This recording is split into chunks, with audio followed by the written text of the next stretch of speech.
আজ বিজেপিতে যোগ দিচ্ছেন লিয়েন্ডার পেজ। ভোটের মুখে বিজেপিতে টেনিস তারকা লিয়েন্ডার পেজ। আরও একবার জানাবো, আজ বিজেপিতে যোগ দিতে চলেছেন লিয়েন্ডার পেজ। ভোটের মুখে বিজেপিতে যোগদান করছেন টেনিস তারকা লিয়েন্ডার পেজ। বিস্তারিত বলবেন আমাদের প্রতিনিধি বিজেন্দ্র সিংহ, টেলিফোনে রয়েছেন।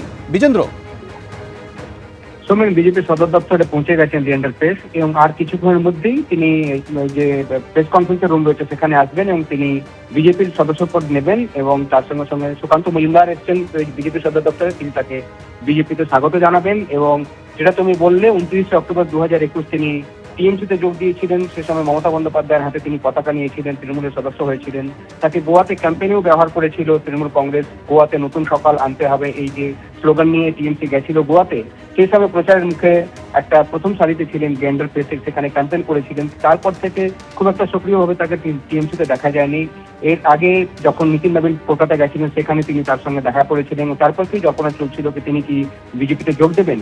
সেই দিন আজকে এই মুহূর্তে বিজেপি সদর দপ্তরে তিনি রয়েছেন। আর কিছুক্ষণের মধ্যেই তিনি বিজেপির মেম্বারশিপ নেবেন। তবে তিনি কি বিধানসভা প্রার্থী হবেন সেটা নিয়ে এখনো প্রশ্ন রয়েছে, কেন প্রায় 6টা সিট এখনো কলকাতার লাগোয়া যে সিটগুলো রয়েছে সেখানে প্রার্থী তালিকা বিজেপি প্রকাশ করেনি। তাকে কি প্রার্থী করা হবে নাকি তাকে ক্যাম্পেইনে ব্যবহার করবে বিজেপি, সেটা কিছুক্ষণের মধ্যে আমরা জানতে পারবো যখন তিনি আনুষ্ঠানিকভাবে বিজেপিতে যোগ দেবেন। বিজেন্দ্র, আমাদের সঙ্গে থাকো। আজ বিজেপিতে যোগ দিচ্ছেন লিয়েন্ডার পেজ। ভোটের মুখে বিজেপিতে টেনিস তারকা লিয়েন্ডার পেজ। 2021 সালে গোয়ায় তৃণমূলে যোগ দিয়েছিলেন লিয়েন্ডার পেজ। কয়েকদিন আগে অর্থাৎ 24শে মার্চ কলকাতায় নিতিন নবীনের সঙ্গে দেখা করেছিলেন লিয়েন্ডার পেজ। তখনই জল্পনা তৈরি হয়েছিল তাহলে কি তিনি বিজেপিতে আসতে চলেছেন। অবশেষে জানা যাচ্ছে বিজেপিতে যোগ দিতে চলেছেন লিয়েন্ডার পেজ। কিছুক্ষণের মধ্যে প্রেস কনফারেন্স হবে, সেই প্রেস কনফারেন্সে বিজেপির কাছ থেকে তিনি বিজেপির পতাকা হাতে তুলে নেবেন, অর্থাৎ বিজেপিতে যোগ দেবেন লিয়েন্ডার পেজ।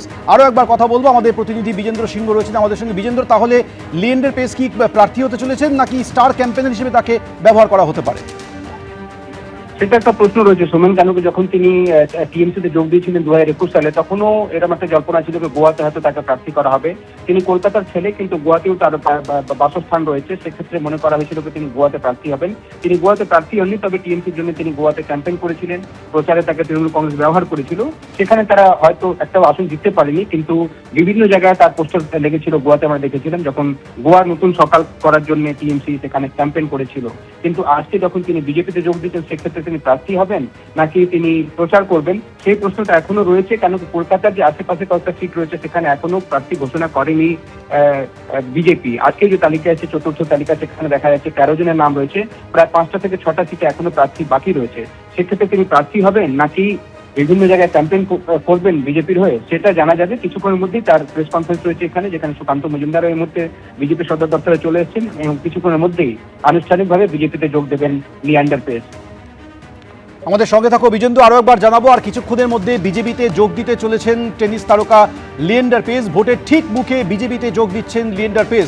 আপনাদের মনে আছে কয়েক বছর আগে অর্থাৎ 2021 সালে গোয়ায় তৃণমূলে যোগ দিয়েছিলেন লিয়েন্ডার পেজ। গোয়া বিধানসভা নির্বাচনের ঠিক আগে তৃণমূল কংগ্রেসে যোগ দিয়েছিলেন, গোয়ায় তৃণমূলে যোগ দিয়েছিলেন লিয়েন্ডার পেজ। গত 24শে মার্চ কলকাতায় নিতিন নবীনের সঙ্গে দেখা করেছিলেন লিয়েন্ডার পেজ। তখনই জল্পনা তৈরি হয়েছিল তাহলে কি তিনি বিজেপিতে যোগদান করতে চলেছেন। এবিপি আনন্দ, এগিয়ে থাকে, এগিয়ে রাখে।